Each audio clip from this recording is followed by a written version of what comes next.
us how options traders can avoid a $800K or $800,000 tax bill.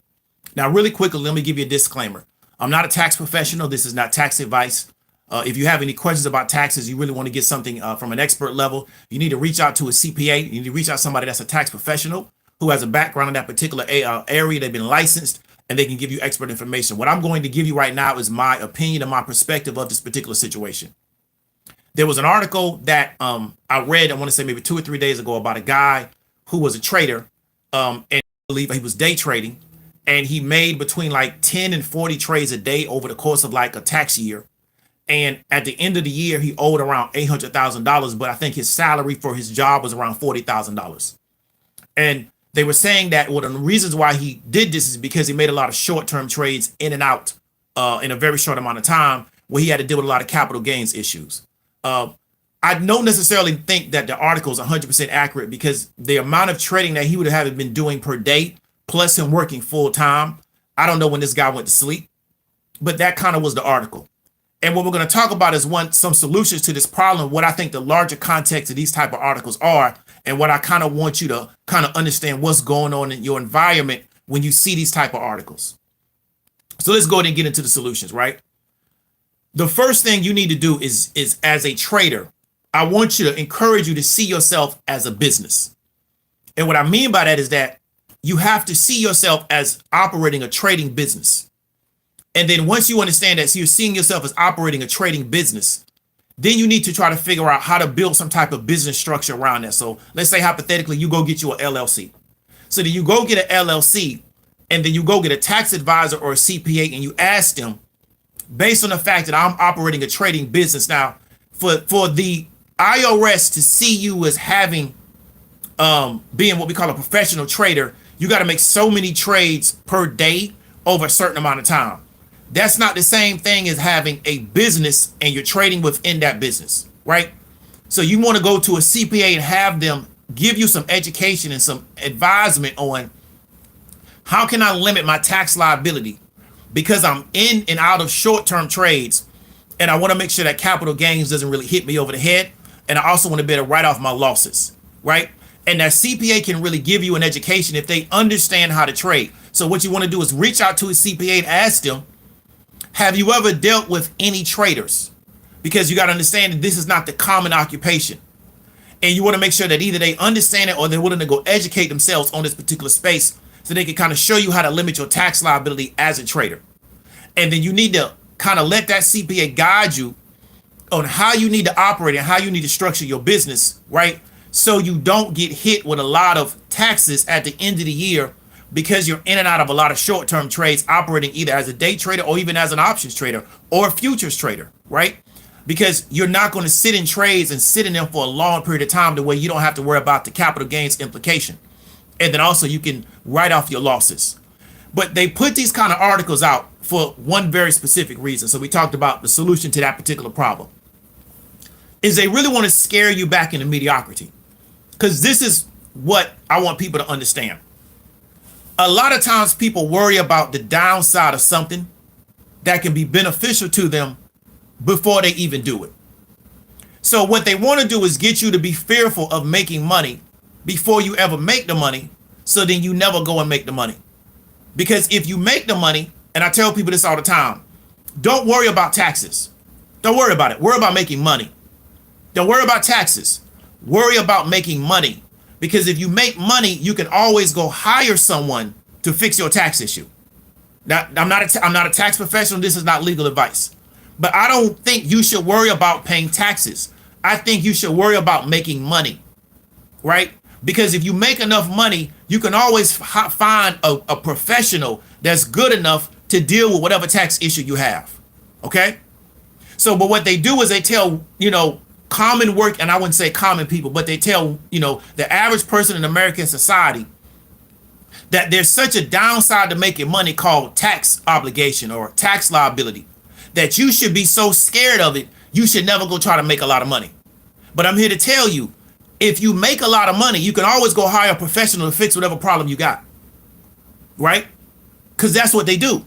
So you can find a guy who's going to charge you $600 an hour, right? And say, I'm going to work on this thing for 20 hours and I'm going to fix your tax problem. but you got enough money to pay the guy. So then now he can fix your tax problem. He can go to the IRS. They can negotiate your payments. They can do all these things for you. The IRS comes after you if they feel like you're just not going to pay them their money. If you just try to tell the IRS, to hell with y'all, I'm not going to pay y'all, that's when they come after you. They don't necessarily try to put you in jail just because you owe them money on taxes. They just want their money. So what do? You go hire a professional to negotiate that situation with you. Because the IRS can say, hey, you owe us $10 million. You can have a lawyer go in there and y'all go to tax court and they negotiate that thing down to maybe you pay 4 or 5. Because what? You got representation, but you can afford representation. So what they try to do to a lot of us is I want to explain something to you. This world only works if the average person decides that being mediocre is cool. If the average person decides that being mediocre is not cool, it kind of damages the status quo. So what they need to do is keep you content with being mediocre. One of the ways in which you're being mediocre, you're content with the amount of money you make per year. So if the average person in America makes under $50,000 a year income, that's the average person.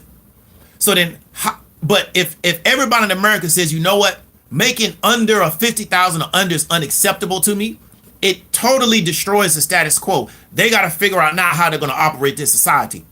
Because the only reason why a lot of people go for the stuff that they go for is why?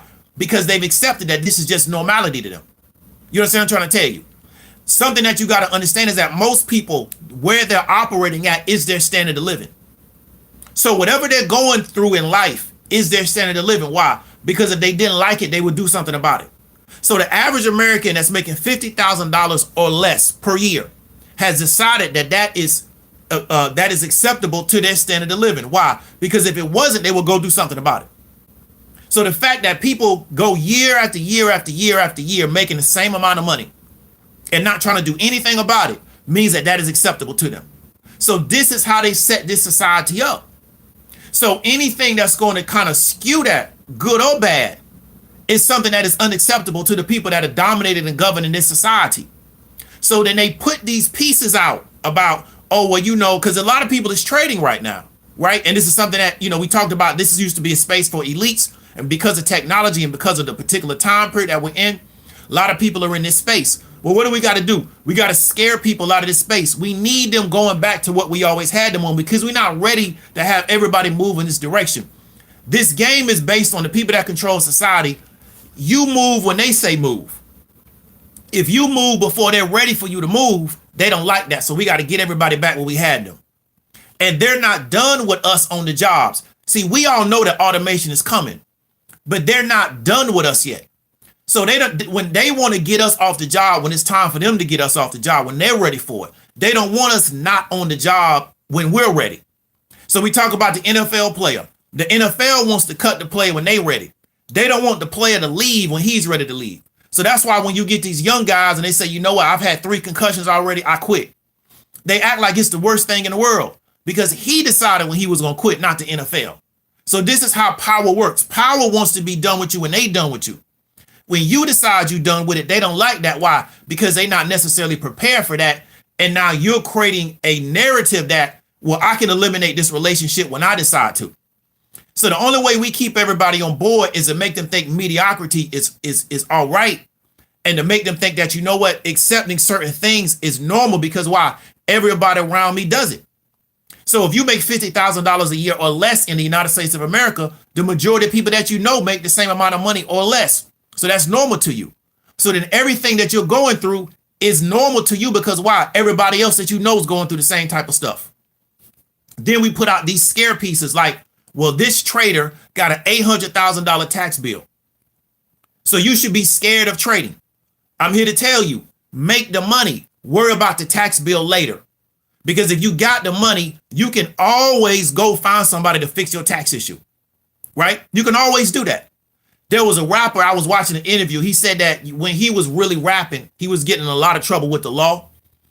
He said that he had to pay around $4 million to fix his legal issues. Well, you know what? He was blessed to have the $4 million. You got a lot of people got legal issues and they don't have the money to fix anything. So they just go to jail. They sit in county. They got to wait for their court date and they never get good legal representation. They get overcharged. Then they plead down to a charge that they can't prove anyway. Why? Because you got overcharged in the first place. But what was their first problem from the gate? You never had enough money.